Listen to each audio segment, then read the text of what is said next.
Hi guys what's up, क्या हाल है आप सबके। कल हम लोगों ने एक लाइव करा जिसमें जनता ने बड़े सारे सवाल पूछे हमसे। मैं तो हैरान था भैया कि लोग सवाल हमसे पूछ रहे, जिनसे पूछना चाहिए संसद में उनसे कोई सवाल नहीं पूछ रहा। मैंने कहा चलो कोई बात नहीं, जवान का ट्रेलर तो आ नहीं रहा, हम यही निकाल देते हैं इंटरनेट पर। तो बहुत सारे सवाल थे, उसको कंपाइल करके उनके जवाब देंगे। अब एक सवाल लोग ये भी पूछते हैं, how do you manage between both religions. यार ये सवाल बोथ रिलीजन्स क्यों, how do you manage all the religions होना चाहिए। बिकॉज मेरा एक घर ऐसा है जहां पर 3 अलग अलग फेथ्स के लोग एक साथ बड़े प्यार मोहब्बत से रहते हैं। I come from a different faith, my wife is from a different faith, we have full time house help जो हमारे साथ रहते हैं, he is from a different faith. तो हम तीनों लोग, तीनों फेथ्स आपस में बड़े ही प्यार से एग्जिस्ट कर लेते हैं और हमको रियलाइज भी नहीं होता कि हम तीनों लोग अलग अलग बिलीफ सिस्टम से आते हैं। It's a lot like working in the office और स्टडिंग इन द स्कूल। जब आप स्कूल जाते हो तब आप खुद से पूछते हो कि how do I manage in this school with people of different religions, how do I work in this office with people from different religions, how do I sit in this bus with people from different religions. नहीं ना, because आप हर समय conscious नहीं होते हो दूसरे इंसान की रिलीजियस आइडेंटिटी के बारे में। That's it. Both of us were also brought up in a very very secular fashion. मतलब मेरे, अगर मैं अपना पर्सनली बताऊं तो मेरे घर में दिवाली भी खूब धूमधाम से मनती थी। मेरे पिताजी मुझे क्या नाम है, पटाखे भी ला के देते थे, पिचकारियाँ भी दिलाई जाती थी। मैंने तो रेनकोट पहन के तक होली खेली है। मेरे पिताजी जिन्होंने मेरे को कुरान ला के दिया पढ़ने के लिए, उन्होंने बड़े होने के बाद मुझे भगवत गीता भी ला कर दी पढ़ने के लिए। ऑफकोर्स आई मीन अब ये सब चीज़ें बहुत कॉमन शायद हो शायद ना भी हो, बट कभी हम लोग को कॉन्शियस इतना नहीं रहे कि अरे दूसरा वाला बंदा इस धर्म का इंसान है। और जब वो कॉन्शियसनेस आप मिटा देते हो तब आप लोगों को रियलाइज होता है कि हाँ यार, सब नॉर्मल इंडिविजुअल हैं, हर इंसान अच्छा बुरा होता है, उनका उनके धर्म से कोई लेना देना नहीं होता। Also to answer this in a more practical manner, मुझे लगता है कि जब तक आप एक दूसरे की रिस्पेक्ट कर रहे हो, और ये चीज़ सिर्फ inter religious, inter cultural, inter caste marriages में नहीं होती है, किसी भी रिलेशनशिप में अगर दो लोग एक दूसरे की रिस्पेक्ट करते हैं, उनके बिलीफ सिस्टम्स की, उनके प्रैक्टिसेस की, उनके क्वर्क्स की, उनकी खामियों की भी, तब आई थिंक वो गाड़ी बहुत आराम से चल सकती है। और वही एक हमारा secret, we both respect each others believes, we both respect our celebrations, cultures and we celebrate all of them. तो फायदा ये होता है कि हमारे यहाँ बिरयानी हर टाइम बन सकती है। That's the good part. So there have been lots of questions about my career journey. Well, I always wanted to be a journalist because I come from a family where a lot of us have been associated with the media. I naturally saw my father do the same thing and was very interested and wanted to move towards it. तो मैंने भी अपना of course graduation किया, masters I did from Jamia, same place from where Zain was, and my aim was to get into media and I did. I started off with a little internship that I did in Doordarshan, followed by I got this lovely opportunity to intern with NDTV, which was my dream job and my dream place to be. And I was there, and then after that, after the internship finished, I was offered a job, and then I was there for about 4.5 years. But post that, the documentary series that I was working on, that was, unfortunately, it got stopped. It was taken off, and I was left to get into hardcore news, जो कि मुझे बहुत interest नहीं था जिसमें, so I decided to sort of shift gears and explore something else. Now back in those days I used to live in South Delhi, so for someone who was in South Delhi to come all the way to Noida, Film City, or go to other places for somebody who's a single child was not the most easiest thing to do. So my parents were not very supportive of the idea of traveling to Noida all the way. तो फिर I decided कि चलो ठीक है, we'll explore something else. I did after that a little 6-month project with BBC Media Action. उसके बाद मुझे लगा कि भाई अब बहुत हो गया है, time for us to switch gears and move to something else. Teaching was something which was always my plan B. मुझे हमेशा लगता था कि मुझे लोगों को सिखाना, पढ़ाना बहुत मज़ा आता था उसमें। जब बच्चे इंटर्नशिप के लिए भी आते थे NDTV में, तो मैं हमेशा I use to create my whole setup और मैं समझाती थी कि देखो ऐसे प्रोडक्शन होता है, इसमें ये करना है, वो करना है, बहुत मज़ा आता था। तो नेचुरल था कि जो नेक्स्ट गियर बदल के जो अगली जर्नी होगी वो टीचिंग से ही रिलेटेड होगी। और फिर I got into a school which was very very supportive to take me, because उस वक्त मैंने B.Ed अपना किया नहीं था। तो स्कूल में रहने के साथ साथ मैंने अपना B.Ed भी परस्यू किया। I did that as well. I was there with that school for about 4 years, and then I came to another school because we shifted from Delhi to where we are. And yeah, that's been my journey so far. What do we guys like to collect? More than anything else, we like to collect memories. बहुत ही philosophical जवाब है, लेकिन सच जवाब यही है. हम लोग के पास कभी थोड़ा पैसा जमा हो जाता है या दिख भी रहा होता है कि पैसा आने वाला होता है, तो हम लोग ट्रैवल कर लेते हैं. Because both of us like traveling and both of us have got it from our respective parents and respective fathers, to be more precise, honestly. But हाँ, we like to collect a lot of memories. We like to travel a lot. Personally मुझे लगता है कि अगर मैं किसी चीज़ को खरीद रहा हूँ, उससे अच्छा मैं कोई चीज़ देख आऊँ या मैं कोई चीज़ खा लूँ या मैं कोई चीज़ वो कर लूँ, तो मैं चीज़ों को बहुत ज़्यादा कलेक्ट नहीं करता. बट आई थिंक मटीरियलिस्टिक चीज़ों में हम लोग सबसे ज़्यादा कलेक्ट करते हैं perfumes. I also like collecting perfumes. She also likes collecting perfume. She has the more expensive ones. I am more like थोड़े मैं पैसे बचा कर चलता हूँ. But yeah, we like collecting perfumes as well. Do you guys fight, and about what, and what happens at the end of it? Well, हर आम इंसान की तरह जी हाँ, हम भी लड़ते हैं. Well, अभी थोड़ी देर पहले भी लड़ाई हुई थी कि ये फ्रेम सही नहीं है, यहाँ लाइट अच्छा नहीं है, ये है वो है. So yes, of course we do fight, and I think ये normal है सब लोगों के लिए कि लड़ाई झगड़े, disagreements, agreements सब जगह होता है. What happens at the end of it? I think शुरुआत में जब very early towards our relation, I think I used to not forgive him so easily. Like he would just be like, ठीक है fine, माफ कर दिया, this that. Now he's become exactly like me, I think, and I have become more of me. So keeping that in mind, I think what happens at the end of it, we just smile and the fight is over.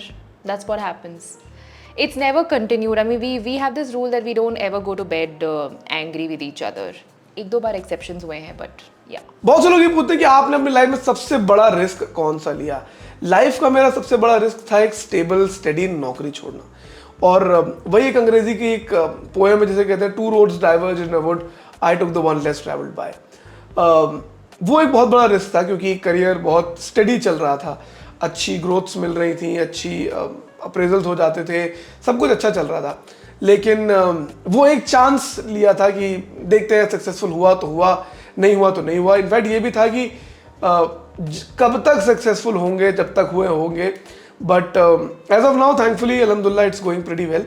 But वो मेरी life में सबसे बड़ा risk था. इकलौती motivation उसके पीछे ये थी कि अब नहीं तो कब. मतलब लाइफ में कभी कभार ना चांस लेना बहुत ज़रूरी होता है, एक कैलकुलेटेड रिस्क लेना बहुत ज़रूरी होता है. और ये मैं कोई बहुत ही प्रिविलेज वाले इससे नहीं कह रहा हूँ कि मेरे पास बहुत ज़्यादा बैकिंग थी, बाप का पैसा था, नौकरी चली जाती तो कोई बात नहीं, पापा तो संभाल ही रहे थे, दाल रोटी नहीं, दाल रोटी की बात आ जाती. तो हाँ, आई थिंक वो एक कैलकुलेटेड रिस्क लेना सबकी लाइफ में ज़रूरी होता है. If people can take that chance early in their life, it can change the world for them. Career plans. Now, this is a very interesting question because career plans, of course, one thing is for sure that I always want to be associated with something. When I say something, with a job, with some kind of work. I feel कि अगर मैं बिना काम के बैठी रहूँगी तो मैं मतलब I'll go nuts, मैं पागल हो जाऊँगी. So plans as of now will continue doing what I'm doing, but I also want to explore this space and this phase that I am in right now. So I think it's too early to right now talk about career plans, but plans and dreams and aims are quite big. Let's see where that goes. बहुत से लोग ये भी पूछते हैं that how do I handle negativity in comments. Honestly, I can't handle it because बोलने में बहुत अच्छा लगता है. It doesn't bother me, it doesn't flatter me, but it does. कभी कभार लोग बहुत ही पर्सनल हो जाते हैं, कभी कभार लोग बहुत ही मीन हो जाते हैं, और वो सुन के बुरा लगता है, वो देख के बुरा लगता है. और मुझे लगता है कि इवेंचुअली स्कूल में जो होता था ना, कि मुझे याद है एक टीचर मेरी थी जो मुझे बहुत परेशान करती थी, कॉपी पे कवर चढ़ाओ. तो एक दिन मेरी मम्मी, और मैं नहीं चढ़ाता था, एक दिन मेरी मम्मी ने मुझसे बोला कि तुम कॉपी पे कवर नहीं चढ़ा रहे हो, मैम कुछ कहती नहीं. मैंने कहा कहती हैं, कब तक कहेंगी. वो वाला हिसाब हो जाता है. आई थिंक कि एक वक्त के बाद इंसान को जिद हो जाती है कि ठीक है बोल लो बहन, कोई फर्क नहीं पड़ता हम लोगों को. वैसा वाला हिसाब हो जाता है I think after a while. But every now and then there will be one comment that will hurt you, that will hit you, because कई बार लोग आपके सॉफ्ट कॉर्नर पर अटैक कर देते हैं. कई बार लोग आपको उस बारे में अटैक करते हैं जिस बारे में आप सबसे ज़्यादा कॉन्शियस पहले से हो. आई थिंक उसको डील करने का तरीका यही है कि don't spread hate back. The only way to live with it is ignore it. मैं अपने आप को ये भी समझाता हूँ और बाकी लोगों को भी समझाता हूँ, अपने कंटेंट क्रिएटर फ्रेंड्स को, कि the moment you put out your life in front of the world, they have the right to comment, criticise on it however they want to do it. आप बैठ कर ये नहीं बोल सकते कि नहीं नहीं साहब, अरे अरे मेरे को बॉडी शेमिंग क्यों कर रहा है, अरे अरे मेरे उस पर क्यों अटैक कर रहा है, अरे अरे मेरे उस पर क्यों कर रहा है। भाई साहब, जिस वक्त आपने अपना काम पब्लिक डोमेन में डाल दिया, उस वक्त आपने उनको अथॉरिटी दे दी उस पर कॉमेंट करने की। उससे कैसे डील करना है ये आपको देखना है। आई विश हम एक ऐसे सभ्य समाज में जी रहे होते कि जहां लोग थोड़ी सेंसिटिविटी रखते हैं अटैक करने में भी, लेकिन अनफॉर्चुनेटली ये दुनिया वो नहीं है। For example, if I give out a review of any kind, पहला अटैक डायरेक्टली वो मेरे नाम पर कर देते हैं, अरे तू तो बोलेगा ही क्योंकि तू ये है। Then if nothing they will attack you on, अरे तू तो मोटे चुप कर।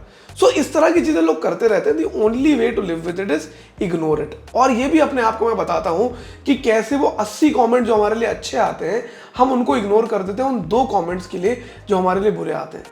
क्योंकि नफरत दिखाना ज्यादा आसान होता है, प्यार दिखाना मुश्किल होता है। खुद देखो कि हमें जब गुस्सा होना होता है, हम कितना जल्दी आसानी से गुस्सा हो जाते हैं, लेकिन जब कभी हमें प्यार से बात करनी हो तो वो हमारे लिए कितनी डिफिकल्ट हो जाती है। सो मुझे ये लगता है कि उन 80 पे ध्यान दें, उन 20 पे या उन 10 पे, उन 5 पे ध्यान ना दें। That is the only way of dealing with it. Another frequently asked question जो मुझसे काफ़ी पूछा जाता है, adjusting into a Muslim family. Honestly speaking, for any girl, for anyone for that matter, who moves एक घर से दूसरे घर की ओर, adjustment शायद एक ऐसा शब्द है जो कि हमें बहुत डरा कर बता देती है, you know you have to adjust, वहाँ पे पता नहीं कैसे होंगे, क्या क्या क्या चीज़ होगी, क्या तौर तरीके होंगे, तो एडजस्ट कर लेना। Well, my parents never told me to adjust, and neither did I have to adjust as such, but yes, adapt ये एक शब्द है, adapt करना, yes of course I had to, but वो भी एक single journey नहीं है, that's also a two-way process.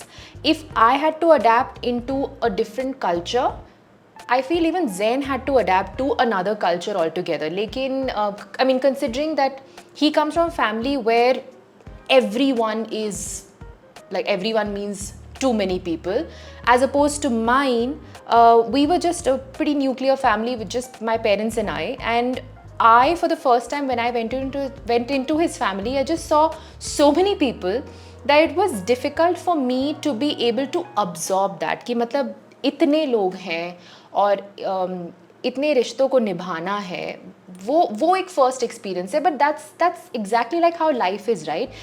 It teaches you at every step. It tells you so many things. So of course, I wouldn't say that I have adjusted, I have adapted. I think that's a fairly better word. And I think there's also something very beautiful about it, that you get to learn so many things, you get to celebrate different things, you get to eat great and yummy food, and yeah, it's overall been quite a fun journey. बहुत से लोग ये भी पूछते हैं कि what is more difficult, being a content creator और having a regular job. यार, दोनों के अपने पर्क्स और पेरिल्स होते हैं। As a content creator you are responsible for your own growth and you are responsible for as a content creator you are responsible for your own growth, but you are also responsible to the audiences. Plus लोग कहते हैं कि there is no boss, आप अपना काम करो। भाई साहब, आज की डेट में सबसे बड़ा बॉस एल्गोरिदम है। इतना तुम्हारा कॉर्पोरेट सेक्टर का बॉस तुम्हें नहीं नचाता जितना एल्गोरिदम लोगों को नचवा रहा है। But on the other hand, there is of course a freedom of doing whatever you want to do, create a niche for yourself, and आप अपनी एक चीज क्रिएट कर रहे हो और उस चीज का स्वाद, उस चीज का मजा अलग ही होता है। Doing a job, of course you have the safety and comfort, लेकिन आजकल वो सेफ्टी कंफर्ट भी नहीं रह गया है। किसी भी समय तुम्हारे पिछवाड़े पे लात पड़ सकती है। और जैसा कि मैं लोगों से हमेशा कहता हूँ कि दुनिया का सबसे बड़ा नशा शराब नहीं है, सिगरेट नहीं है, ड्रग्स नहीं है। दुनिया का सबसे बड़ा नशा पहली तारीख को तनख्वाह आना है। जिस इंसान को उसका नशा लग गया, उस इंसान को उसका नशा लग जाता है। सो मुझे लगता है कि कंटेंट क्रिएशन उस मामले में थोड़ा सा डिफिकल्ट है, बिकॉज अनसर्टेनिटी ज़्यादा होती है। How do you manage finances? Well, both of us are very I mean, independent people. Independent when I say also in terms of हम लोग जो अपना काम करते हैं individually and also sometimes together. So finances are managed. I think हर घर में ये होता है. Say for instance, if he's in charge of getting the provision for the house, I'm probably in charge of the payments for the helps and whatnot. तो हम लोग divide करके रखते हैं.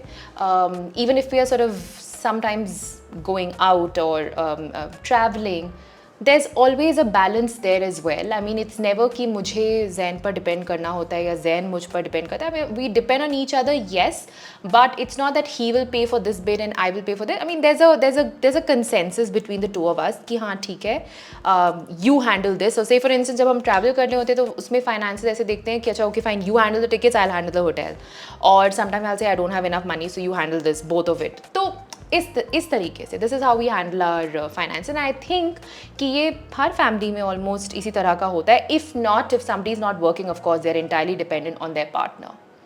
I said partner. Share how you both handle differences of ideologies or opinion.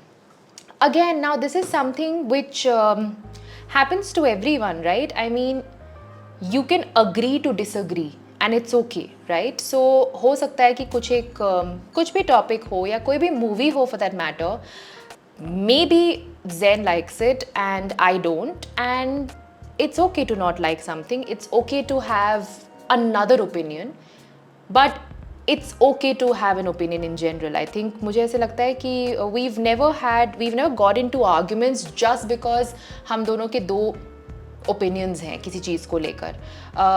हम कोशिश ये करते हैं कि every time there is something that has to be discussed, even if there is a difference, we have a proper conversation about it, and also to make the other person understand why you think what you think.